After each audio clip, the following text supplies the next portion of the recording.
Hello बच्चों, चलिए प्रश्न को देखते हैं। निम्नलिखित फलनों के सातत्य की जांच कीजिए। फलन है एफ एक्स 2x यदि x का मान 0 से कम हो, 0 यदि x का मान 0 से 1 के मध्य हो, 4x यदि x का मान 1 से ज्यादा हो। तो देखिए यह हमारे पास फलन की परिभाषा दी हुई है। तो सर्वप्रथम हम मुख्य अवधारणा की बात कर लेते हैं। देखिए मुख्य अवधारणा, किसी भी बिंदु x बराबर a पर अगर हमें फलन की सततता की जांच करनी हो तो हमें क्या करना होता है। देखिए यदि फलन x बराबर a पर सतत हो तो x बराबर a पर बाईं सीमा बराबर होनी चाहिए x बराबर a पर दाईं सीमा, और यह बराबर होनी चाहिए फलन के मान के बराबर होनी चाहिए a पर। तो देखिए यहाँ पे बाईं सीमा को कैसे प्रदर्शित करते हैं, a ऋणात्मक चिन्ह से। इसका मतलब होता है बाईं दिशा से, a से कम दिशा से यह क्या आ रहा है, a की कम तरफ से यह आ रहा है x का मान, और यह हो रहा है धनात्मक दिशा से, और फिर ये होता है फलन का मान। तो यहाँ से देखिए सर्वप्रथम हमारे पास फलन की जो परिभाषा है वह क्या है, 2x यदि x 0 से कम है, 0 यदि x का मान 0 से 1 के मध्य है, और 4x यदि x का मान ग्रेटर देन 1 है। तो देखिए हम यहाँ पे इसको देखते हैं तो x अगर 0 से कम है तो हमारे पास फलन क्या है, fx है 2x, जो कि हमारे पास में क्या है, एक सरल रेखा को प्रदर्शित करता है। सरल रेखा, अब सरल रेखा को परिभाषित करता है तो सरल रेखा हमेशा क्या होती है, सतत होती है। तो यहाँ x लेस देन 0 के लिए, x जब 0 से कम है उसके लिए यह सतत होगा। अब इसी प्रकार से जब x का मान हमने 0 से, देखिए 0 से 1 के बीच में लिया, तो 0 से 1 के बीच में लिया तो फलन की परिभाषा है 0। तो अगर ये फलन की परिभाषा 0 है तो हम यहाँ से बोल सकते हैं कि यह एक क्या है, अचर फलन है। अचर फलन, और अचर फलन हमेशा क्या होता है, सतत होता है सर्वत्र। तो यहाँ भी ये सतत होगा। अब 4x जो है वह देखते हैं, x ग्रेटर देन यानी कि x बड़ा है जब 1 से, तब इसके लिए। तो यहाँ पे फलन की परिभाषा है 4x। तो अब 4x अगर परिभाषा है तो यहाँ से हम बोल सकते हैं यह भी क्या है, हमारे पास सरल रेखा है। यह भी सरल रेखा है, तो सरल रेखा हमेशा क्या होती है, सतत होती है, तो यह भी सतत होगा।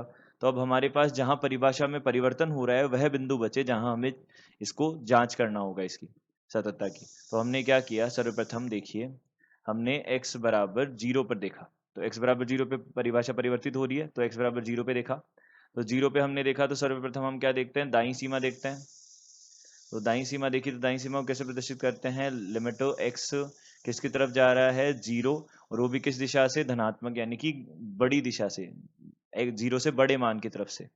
तो ये एफ एक्स आ गया। अब देखिए यहाँ पे हमको पता है लिमिट एक्स 0 प्लस, अब जो परिभाषा है वह 0 प्लस पे कितनी है, 0 है, यानी कि धनात्मक दिशा में यह परिभाषा कितनी है, 0 है। तो यहाँ 0 आएगा। अब बाईं तरफ जो है, बाईं सीमा जो है वह क्या होगी, तो देखिए बाईं सीमा हमारे पास होगी लिमिटो एक्स किसी तरफ जा रहा है, 0 ऋणात्मक, और यहाँ पे एफ एक्स। अब लिमिट एक्स 0 ऋणात्मक। अब देखिए एक्स जब 0 से कम होता है तो परिभाषा है 2x। तो यहाँ हमने 2x रखा, कोई अनिर्धारित रूप नहीं, हम सीधा सीधा मान रख सकते हैं, तो यहाँ पे 0 बनेगा। और f0 जो है, जहाँ पे इक्वल लगा हुआ है, जहाँ पे हम बराबर का चिन्ह लगा हुआ है, वह परिभाषा होगी, तो f0 का मान भी 0 होगा। दूसरी परिभाषा लगेगी, तो यहाँ से हम बोल सकते हैं कि दाईं सीमा, बाईं सीमा और फलन का मान तीनों क्या है, बराबर है। तो दाईं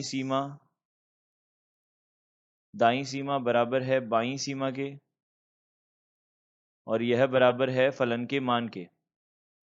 अतः फलन x बराबर 0 पर सतत होगा, 0 पर सतत होगा। अब देखिए इसी प्रकार हम x बराबर 1 पर भी जांच करते हैं। तो x बराबर 1 पर, अब देखिए सर्वप्रथम हम दाईं सीमा देख लेते हैं। तो दाईं सीमा यानी कि जो धनात्मक दिशा की तरफ से, यानी कि जो ज्यादा की तरफ से आती है वह मान। तो यहाँ हम देखते हैं, तो एक से बड़ी दिशा में यहाँ पे फलन जो है वह मान देता है 4x।